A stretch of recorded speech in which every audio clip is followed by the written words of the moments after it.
Hi and welcome to Tauno's Titties for Queen Azshara Phase 1 and the first intermission. So first off, we've got some encounter mechanics that will be present throughout the entire fight, namely the Ancient Wards.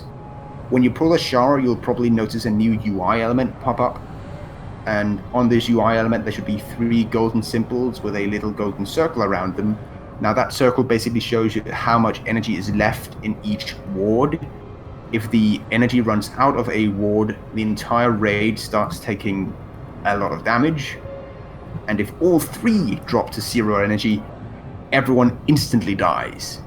You can recharge a ward by stepping onto it, but that does give you a stack of drained soul, lowering your maximum health by 10% for almost 2 minutes.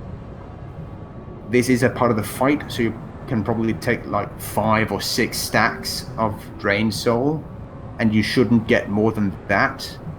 And of course you want to make sure that no ward runs out of energy completely during the fight. So phase 1, you start by fighting 2 mini-bosses, Aethanel and Sirenis. They do not share a health pool, and they have to be killed at the same time, and they can't be too close to each other. This is actually a tricky bit. So they keep switching between 2 different abilities, Painful Memories and Longing. Now, if they have Painful Memories on, then they have to be out of line of sight of each other. While if they have Longing on, they have to be within line of sight. If you ever break this, they get a lot of damage bonus. So, yeah. Painful Memories, keep them out of sight. Longing, keep them in sight. Now, while longing is on, they can create Cursed Heart pools, which is basically a void zone that stays there for the entire fight. So those are important for movement in the entire fight. So one of them has a Chain Lightning and Lightning Orbs. Just avoid the Lightning Orbs, interrupt the Chain Lightning. And she does a Cold Blast on the tank, which after 3 stacks will stun you, and then she does a big hit on you. So that's what you taunt on.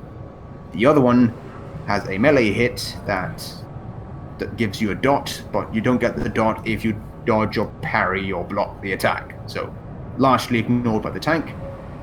The other ability is a Charged Spear, which will be thrown at one player, and then everyone else in the path of the spear takes damage. So basically just let the one player get hit to lower the damage as much as possible. Now during this first phase, Azshara will swim around and drain one ward of 50% of its energy. So you want to keep all the wards above 50% just to make sure that Azshara can't remove one completely. Once she's done that, she will use an ability called Beckon that she uses on ranged players.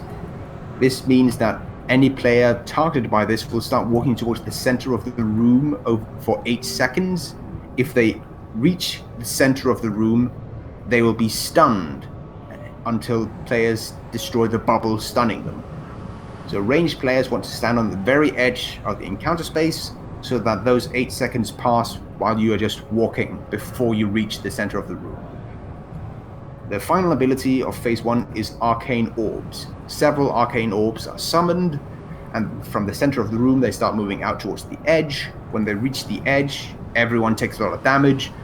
By standing inside an orb, you make it become smaller and make it do less damage when it reaches the edge. If you stand there long enough, it disappears completely. The final thing is there's sometimes an ad that shows up called an Overzealous Hulk. It can be CC'd. Once it's been hard CC'd once, it becomes immune to CC. The only thing it does is it runs to one of the wards and starts pounding on it, so it becomes a DPS priority because you want to kill it before it lowers the ward's energy too much. Now, once the 2 mini-bosses have died, you reach the intermission, which is called Queen's Decree.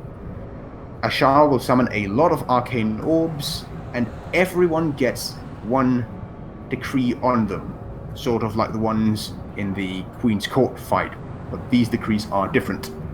So there are 4 decrees. Suffer. If you get Suffer on you, you need to stand inside an Arcane Orb. If you ever leave an Arcane Orb, you get a very hard dot. Obey means you cannot be in an arcane orb. If you do, you get the very large dot.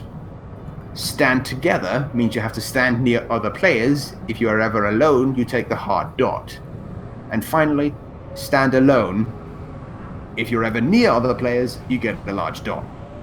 So those are the 4 sanctions, or 4 decrees, that Azshara does in the intermission, while there's just a ton of arcane orbs for you to soak.